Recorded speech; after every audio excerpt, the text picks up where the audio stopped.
विद्यार्थियों, सभी का YouTube चैनल पर हार्दिक स्वागत है। आज हम साइंस में अर्थात विज्ञान में दर्पण के बारे में पढ़ेंगे। किसके बारे में पढ़ेंगे? दर्पण के बारे में। दर्पण को हम इंग्लिश में कहते हैं मिरर कहते हैं। अब ध्यान दो, उसमें दर्पण का उपयोग हम दैनिक जीवन में प्रतिदिन करते हैं, अर्थात प्रतिदिन अपना चेहरा देखते हैं, बालों में कंघी करते हैं, अपने आप को संवारते हैं। तो हमने देखा है दर्पण, सब देखा दर्पण हमारे पास है। तो दर्पण ये भी देखा गया है, दर्पण किसका बना होता है? कांच का बना होता है। किसका बना होता है? कांच का। उसके एक तरफ पॉलिश होती है। कैसी होती है? एक तरफ उसके पॉलिश होती है। और दर्पण जो हमारे पास है, उस दर्पण पॉलिश किसकी होती है? तो सबसे पहले उसमें पारा या एजी की लेप होता है। क्या होता है? पारा या एजी का लेप होता है। उसके ऊपर लेड ऑक्साइड का पर चढ़ी होती है। क्या चढ़ी होती है? लेड ऑक्साइड की पर चढ़ी होती है। तो वो हमारे पास दर्पण है। तो प्यारे विद्यार्थियों, हमने क्या देखा है इसमें? जो दर्पण हमारे पास है कांच का बना हुआ है, उसके एक तरफ पॉलिश है, तो वही तो हमारा दर्पण इसमें है। अब दर्पण हमने देखा गाड़ियों के साइड में भी लगा होता है, ठीक है। दर्पण का उपयोग हम दाढ़ी बनाने के लिए भी करते हैं। कई ऐसे बहुत सारे दर्पण हमारे पास है जिसका हम दैनिक जीवन में प्रयोग करते हैं। तो हमें दर्पण के बारे में पढ़ना है। तो बहुत जैसे बताया था पिछली वीडियो में, मतलब फिजिक्स में किसी परिभाषा को पढ़ने की आवश्यकता नहीं है, केवल उसको देख करके उसके बारे में बता देना ही फिजिक्स की परिभाषा बन जाती है। क्या बन जाती है? फिजिक्स की परिभाषा। मतलब फिजिक्स में हमारे पास किसी चीज परिभाषा निकाल सकते हैं, उसको देख करके उसके बारे में वर्णन करना ही फिजिक्स कहलाएगा इसमें। अब दो हमने क्या देखा? दर्पण। अब दर्पण की परिभाषा को रटने की आवश्यकता बिल्कुल नहीं है, ठीक है। किसकी आवश्यकता नहीं है? रटने की आवश्यकता नहीं है। मतलब रटना छोड़ करके उसको देख करके उसके बारे में वर्णन करना उसकी परिभाषा बन जाती है। जैसे अगर हम कोई सीरियल देखते हैं या कोई नाटक देखते हैं या कोई हम दुर्घटना देखते हैं, तो उसको देख करके हम उसकी पूरी डिटेल्स के बारे में आसानी से बता सकते हैं। क्यों? क्योंकि हमने आंखों से देखा है। तो इसी प्रकार हमने दर्पण जो है, दर्पण अपने आंखों से देखा है। किसका बना हमारे पास है? कांच का बना होता है। उसमें एक तरफ पॉलिश या लेप होता है उसमें, तो वो हमारे पास दर्पण है। तो हमने क्या देखा? दर्पण कांच का है, उसके एक तरफ पॉलिश होती है, तो दर्पण कहलाता है। तो दर्पण की परिभाषा क्या बन जाती है? जब कांच के, अब कांच कैसा हमारे पास है? चिकना हमारे पास है, चिकना पृष्ठ हमारे पास है, कांच का हमारे पास है, ठीक है ना। ये तो उसमें एक तरफ पॉलिश होती है। अब ये नहीं कि पॉलिश हम किसी चीज की बार्निश कर दें इसमें, जैसे हम साधारण बार्निश कर देंगे इसमें, तो इसमें दर्पण तो बनेगा, लेकिन हमारे पास बहुत कम से कम प्रतिबिंब दिखाई देगा। इसीलिए उस पॉलिश के पहले हम चांदी या पारी की पॉलिश करते हैं। किसकी पॉलिश करते हैं? चांदी या पारी की। उसके बाद हमारे पास लेड ऑक्साइड का उसमें लेप होता है। क्या होता है? लेड ऑक्साइड का लेप। तो अब ध्यान दो, हम दर्पण के बारे में जानते हैं, मतलब दर्पण की परिभाषा क्या है। तो परिभाषा क्या होगी इसमें? जब कांच के चिकने पृष्ठ के, किसके? जब कांच के चिकने पृष्ठ के किसी एक ओर पॉलिश कर दी जाती है, तो वह दर्पण कहलाता है। क्या कहलाता है? दर्पण। समझ में आ गया होगा। एक बार हम इसकी परिभाषा फिर से जान लेते हैं। दर्पण, जब कांच के चिकने पृष्ठ के किसी एक ओर पॉलिश कर दी जाती है, तो वह दर्पण कहलाता है। क्या कहलाता है? दर्पण। अब ध्यान दो, उसमें दर्पण हमारे पास दैनिक जीवन में ये हमने देखा है मुख्यतः दो प्रकार के होते हैं। कितने प्रकार के होते हैं? दर्पण हमारे पास मुख्यतः दो प्रकार के होते हैं। एक हमारे पास होता है समतल दर्पण, और इसको इंग्लिश में कहते हैं प्लेन मिरर। दूसरा हमारे पास होता है गोली दर्पण। दूसरा हमारे पास है गोली दर्पण। इंग्लिश में कहते हैं स्फेरिकल मिरर। समझा कि नहीं? ये दर्पण कितने प्रकार का होता है? तो दर्पण मुख्यतः दो प्रकार का होता है। एक हमारे पास है समतल दर्पण और एक हमारे पास है गोली दर्पण, ठीक है। समतल को इंग्लिश में कहते हैं प्लेन मिरर और गोली को हम कहते हैं स्फेरिकल मिरर। अब हम इनके बारे में जानेंगे इसमें। जैसे हमारे पास है समतल दर्पण, जैसे इसके नाम से स्पष्ट है समतल दर्पण। तो समतल दर्पण क्या है? जैसे हमारे पास समतल कांच की पट्टी दी गई है। क्या दी गई है? समतल कांच की पट्टी दी गई है। जब समतल कांच की पट्टी के किसी एक ओर हम पॉलिश कर देते हैं, तो ये हमारे पास समतल दर्पण बन जाता है। अगर हमने इस वाले पर पॉलिश की है, तो ये जो तल हमारे पास होगा ये परावर्तक तल कहलाता है। कौन सा तल कहलाता है? परावर्तक तल कहलाता है। तो ध्यान दो, उसमें पॉलिश जो है अधिकांश दाईं ओर होती है। कहां पर होती है? दाईं ओर, मतलब सदैव हमारे पास इसमें चाहे दर्पण हमारे पास हो या लेंस हमारे पास हो, तो इसमें क्या होगा, प्रकाश किरण सदैव बाईं ओर से डाली जाती है। कहाँ डाली जाती है? बाईं ओर से, मतलब ये कन्फर्म है। तो हमारे पास दर्पण जो हमारे पास है, तो उस दर्पण का जो बाईं ओर का तल होता है वो परावर्तक तल कहलाता है। कौन तल कहलाता है? परावर्तक तल। तो ये परावर्तक दर्पण हमारे पास क्या होते हैं, पॉलिश कर दी जाती है तो अपारदर्शी होता है। तो इसमें हमारे पास प्रकाश का परावर्तन होता है। क्या होता है? परावर्तन। परावर्तन का अर्थ क्या होता है कि प्रकाश कण का जिस माध्यम से आना उसी माध्यम लौट जाना परावर्तन कहलाता है। मतलब लौटना परावर्तन कहलाता है। तो अपने मार्ग से विचलित होना अपवर्तन कहलाता है। जैसे अपवर्तन किसमें होता है? पारदर्शी माध्यम होता है।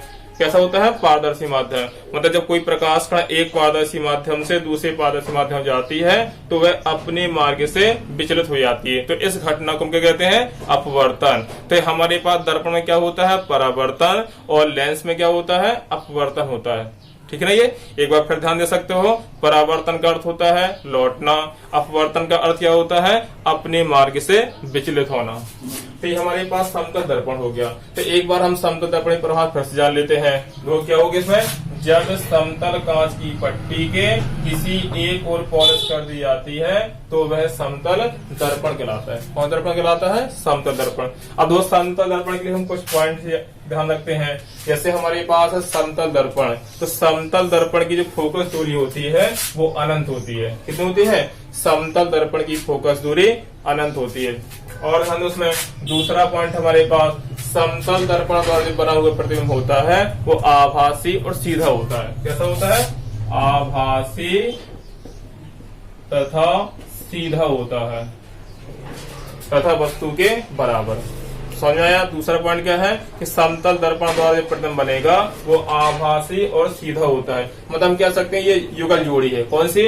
अगर आभासी है तो प्रतिबिंब सीधा होगा, अगर वास्तविक है तो प्रतिबिंब उल्टा होगा। कैसा होगा? उल्टा। तो दूसरा पॉइंट हो गया ये। अब इसके बाद हम जानते हैं तीसरा पॉइंट हमारे पास में। तीसरा पॉइंट क्या होगा? मतलब समतल दर्पण है, मतलब समतल दर्पण से वस्तु जितनी दूरी पर रखी जाती है तो वस्तु का प्रतिबिंब उतनी दूरी पर दूसरी ओर बनता है। कैसा बनता है? दूसरी ओर। तो ये 3 पॉइंट हमारे पास हो गए। कितने पॉइंट हो गए? 3। तो एक बार फिर ध्यान दे सकते हैं इसमें, समतल दर्पण की फोकस दूरी अनंत होती है। इंपॉर्टेंट है ये।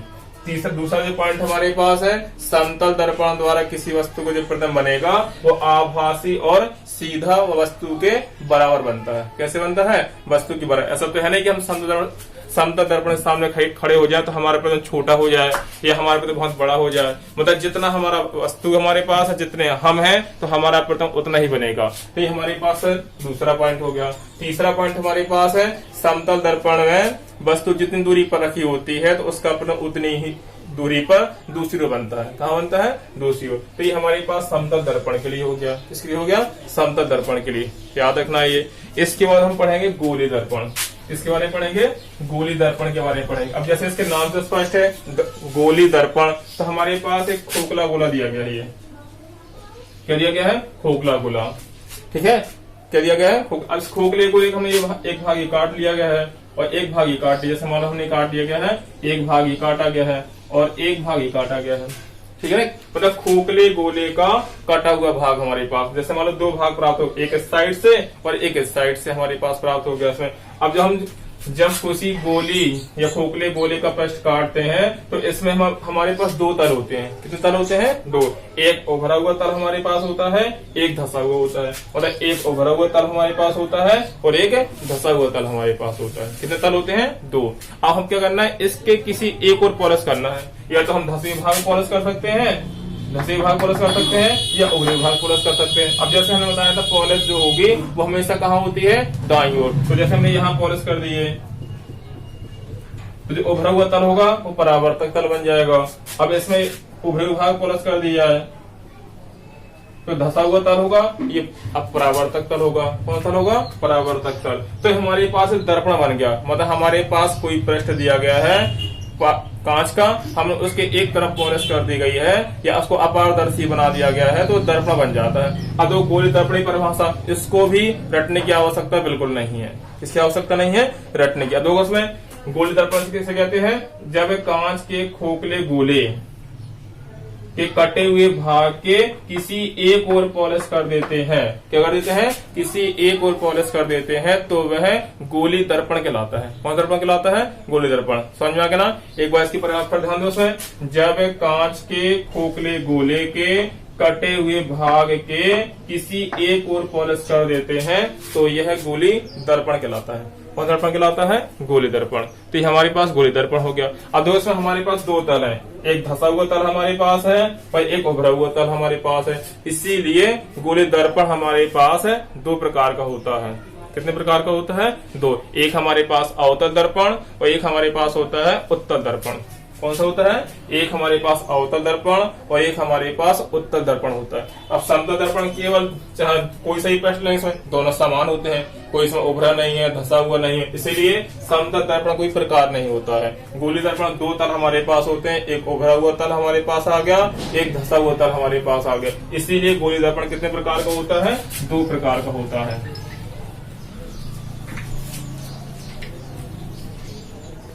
ध्यान दो, उसमें कितने प्रकार का होता है? दो प्रकार का। एक हमारे पास होता है अवतल दर्पण, इसको इंग्लिश में कहते हैं कनकेव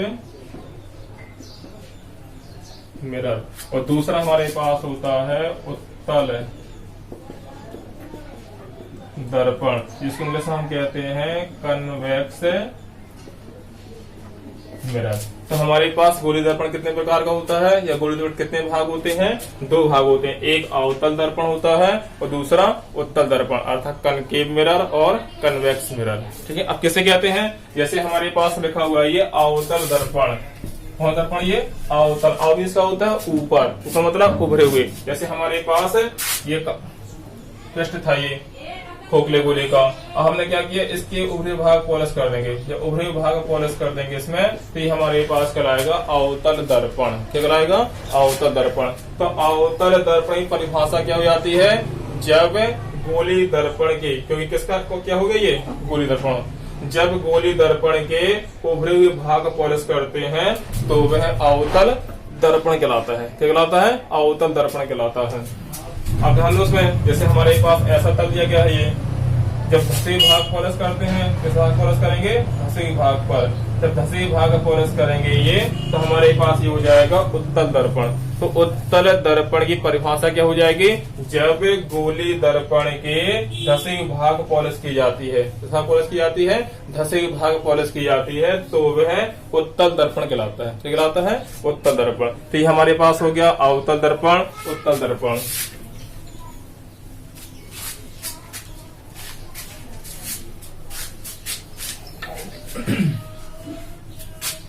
अब दोस्तों हमारे पास एक गोली दर्पण है, अर्थात उत्तल अवतल दर्पण है। इसकी जो फोकस दूरी होती है वो वक्रता त्रिज्या पर निर्भर करती है। जैसे हमारे पास ये कांच का खोखला गोला इतना दिया गया है, ये कांच का खोखला गोला इतना दिया गया है, ये कांच का खोखला गोला और बड़ा दिया गया हमारे पास है। तो अब जो हमारे पास कांच का खोखला गोला हमारे पास है, ये इसकी त्रिज्या कम है, इसकी त्रिज्या अधिक है, इसकी त्रिज्या और अधिक हमारे पास है। तो इसका मतलब ये हुआ कि जो हमारे पास गोली दर्पण अर्थात उत्तल दर्पण और अवतल दर्पण है, इसकी फोकस दूरी वक्रता त्रिज्या पर निर्भर करती है। वो कितनी होती है सदैव? मतलब ये निश्चित है, वक्रता त्रिज्या की आधी होती है। तो हमें याद रखना है, उत्तल दर्पण हो या अवतल दर्पण हो, इसकी फोकस दूरी वक्रता त्रिज्या की आधी होती है। इसकी आधी होती है, वक्रता त्रिज्या की आधी होती है। ठीक है, अब ध्यान दो, उसमें हमारे पास जो उत्तल दर्पण है और अवतल दर्पण हमारे पास है, तो अवतल दर्पण हमारे पास है तो इसकी फोकस दूरी ऋणात्मक होती है। कैसी होती है? ऋणात्मक। और जो उत्तल दर्पण हमारे पास है तो उत्तल दर्पण की फोकस दूरी धनात्मक होती है। क्यों होती है इसमें? अब ध्यान दो, उसमें जैसे हमारे पास है ये अवतल दर्पण है, ये तो इसकी वक्रता त्रिज्या हमारे पास कहाँ पर होगी? बाईं ओर होगी। इसमें ये वक्रता केंद्र हो गया, इसकी वक्रता त्रिज्या हमारे पास कहाँ होगी? बाईं ओर। और बाईं ओर की दूरी कैसी होती है? ऋणात्मक। तो इसकी वक्रता त्रिज्या कैसी है? अवतल दर्पण की ऋणात्मक। इसीलिए उसकी फोकस दूरी कैसी हो जाएगी? ऋणात्मक हो जाएगी। कैसे हो जाएगी? ऋणात्मक। उत्तल दर्पण हमारे पास ये है, तो इसकी वक्रता त्रिज्या कहाँ पर है? दाईं ओर। और दाईं ओर की दूरी कैसे होती है? धनात्मक। इसीलिए उत्तल दर्पण की जो फोकस दूरी होती है वो कैसी होती है? धनात्मक होती है। हाँ, ध्यान दो, इसमें इसके बारे में और इसमें अब जैसे हमारे पास है उत्तल दर्पण अवतल दर्पण काम क्या होता है, कि प्रकाश किरणों कैसा क्या करता है, इसके बारे में जानेंगे हम। अब जैसे हमारे पास है ये अवतल दर्पण दिया गया है, कौन दर्पण हमारे पास है, ये अवतल दर्पण दिया गया है। अवतल दर्पण एक चीज थोड़ा समझ लेते हैं हम। जैसे मान लो हमारे पास एक दर्पण है, ये कौन सा दर्पण है, समतल दर्पण है। हम जैसे सर्दियों के मौसम में धूप में खड़े आते हैं, सामने सूरज हमारे पास होता है, स्कूल के लिए हम तैयार होते हैं, तो जैसे हमारा दर्पण दिया गया, हमने क्या इस दर्पण सामने करेंगे तो प्रकाश सामने दिखाई देगा। अगर इसको चकाचौंध कहते हैं, अगर थोड़ा तिरछा कर दें इसमें तो प्रकाश यहाँ पर जाएगा परावर्तित होकर के, अगर इस तरफ कर दें तो इस तरफ जाएगा। तो इसका मतलब ये हुआ कि हम अगर इसको ऐसा मोड़ दें, क्या कर दें, मोड़ दें, तो प्रकाश कण अगर यहाँ पर आएगी तो प्रकाश कण इस तरफ जाएगी, अगर प्रकाश कण यहाँ रही है तो इस तरफ जाएगी, अर्थात प्रकाश किरणों को झुका दे रहा। कब, जब हमारे पास परावर्तक तल कैसा धसा होगा। तो हमारे पास अवतल दर्पण ये दिया गया है, तो इस अवतल दर्पण के तल हमारे पास कैसा हुआ है, परावर्तक तल कैसा है, धसा हुआ। अगर इसमें प्रकाश कण आपतित की जाएगी तो ये प्रकाश कण को झुकाएगा, क्या करेगा, झुकाएगा ये। अगर हमारे पास उत्तल दर्पण दिया जाए, ऐसा पॉलिश कहां पर हमारे पास है, धसे विभाग पर। अब उसमें इसका जो हमारे पास परावर्तक तल है वो कैसा है, उभरा हुआ है। जब उभरा हुआ से प्रकाश कण डाली जाएगी तो प्रकाश कण को इस प्रकार से कर देगा, ये मतलब फैला देगा, क्या करेगा, ये प्रकाश किरणों को फैला देगा। तो अब हमने क्या देखा कि जो अवतल दर्पण हमारे पास है, तो अवतल दर्पण प्रकाश किरणों को झुका देता है, अर्थात एक बिंदु पर केंद्रित करता है। और उत्तल दर्पण हमारे पास क्या है, तो उत्तल दर्पण प्रकाश किरणों को फैला देता है। तो एक पॉइंट में ये भी याद रखना है कि अवतल दर्पण प्रकाश किरणों को झुकाता है और उत्तल दर्पण प्रकाश किरणों को फैलाता है। धन्यवाद, आज के लिए इतना ही। अगली वीडियो हम दर्पण से संबंधित कुछ परिभाषाओं के बारे में जानेंगे। धन्यवाद।